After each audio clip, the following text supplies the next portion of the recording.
So once you've done some sketches, we're going to jump into Illustrator now. So first up, just go to File, New, create a new document, and I'm just going to use this sizes here, and I'm just going to call it Camping Icons. You can leave it on points. We won't worry too much about being pixel perfect. We're just going to focus on, concepting and creating some cool icons. And then you can leave it on CMYK, it's fine. And then we're going to press create. So you can see we've got our artboard here. And what we're going to do is going to find a few reference images. So we're going to go to Google or Pinterest, and we're going to go tent. And the good thing about finding reference images is that it's going to help you visualize things. So, okay, this looks like a cool idea. So you can just right click, copy, and then paste that in. So that's pretty cool. Maybe a lantern as well. Yeah, this one looks pretty cool. And just reference images helps you, have a point of reference so you can see the shape, see the idea, the overall outline, and just get some ideas. What else do we take to camping? A sleeping bag.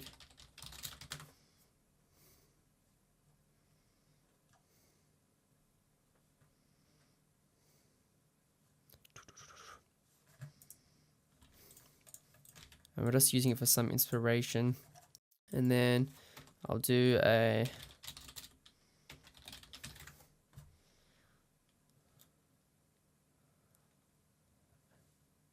that one looks pretty sweet. Post that. So now we've got 4 reference images. You can find more if you want to do more icons, but we'll just start off with this, and then we can build it as we go. So once we've got these icons, these images, we're just going to put off to the side here.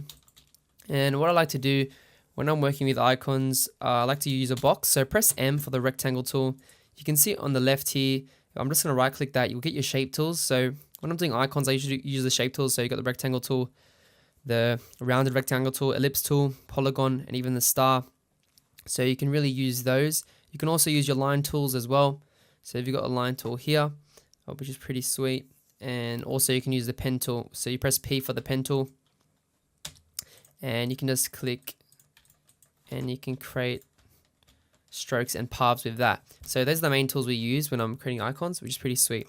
So first of all, I'm going to create some colors here. I'm just going to go to my swatch panel, going to select it and go select all unused, and then press this little bin here and delete selection, just because I don't like to have too many colors there. And I'm going to go for we'll work with like a navy, like a dark navy color.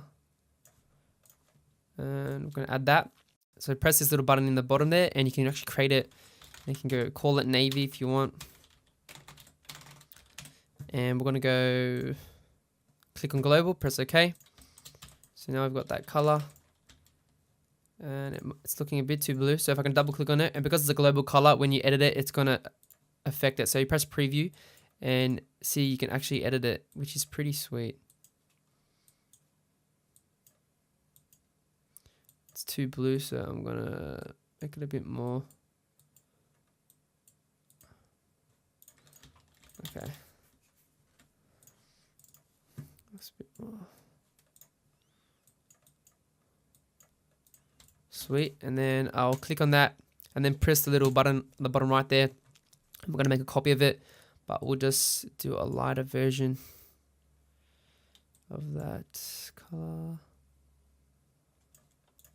So we just made a lighter version of it, and I'm just going to make a box, pressing M for the rectangle tool, and we're just going to make this lighter. Click on color and then just drop this.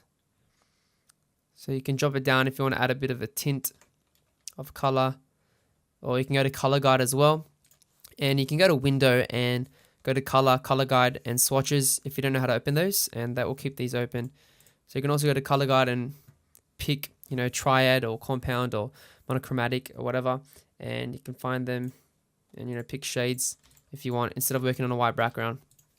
So I'll just leave that for now, and we'll just keep it on white. And so what we're going to do, we're going to make a box. We'll just make it 200 by 200. Actually, we'll just do 100 by We'll do 150 by 150. So we're going to use this, and what I'm going to do, I'm going to select it and hold Alt and Shift, or if you're on a Mac, it's going to be Option and Shift. Drag that across, and then I'm going to press Control D and Control D again, and it's going to duplicate it. So we're just going to use these 4 boxes, and the reason why we're going to use a box as an outline is because you don't want the icons to be too distorted. You want them to be, consistent, and you want them to look alike.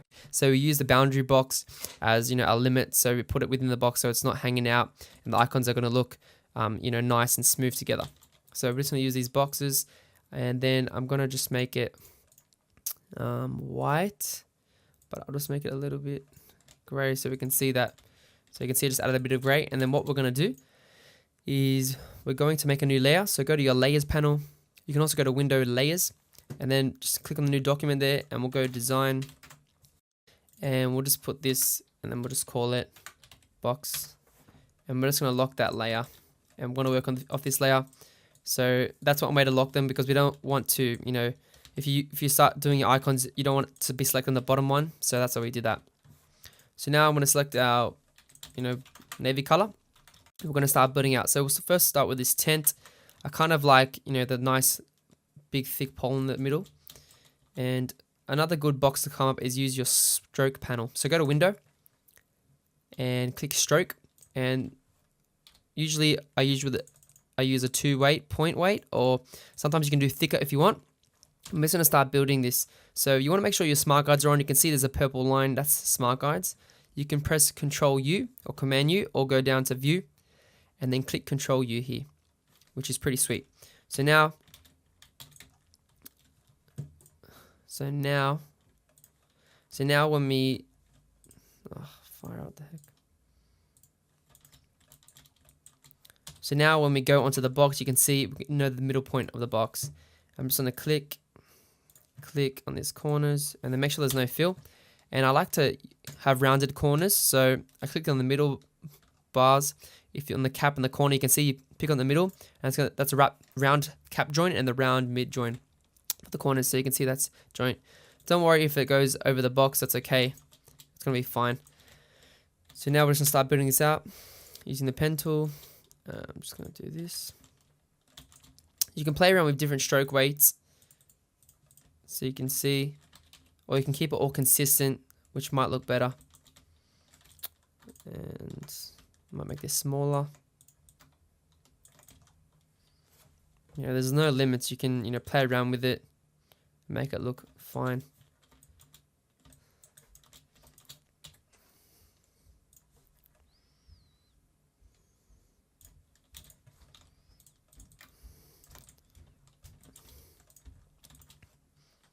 And then you can select this, and if you go to your transform panel, you can also go to window transform to open that, just down there.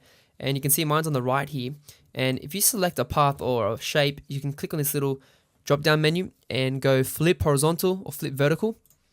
And what's it going to do, it's going to flip it just like that, and then you can drag it on the other side. First, you want to make sure you do a copy as well before doing that, so Control C, Control F. So you can see I made a copy, and then we'll go back and do it again.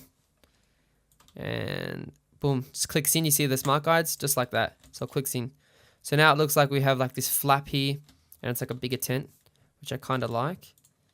And then we can, move this down if you want. And then I'm just using the direct selection tool by pressing A and then selecting the point, and then just dragging those in, just like that. So cool. We've already started to build a tent out, and we can do some iterations of that later on. But this is a good start.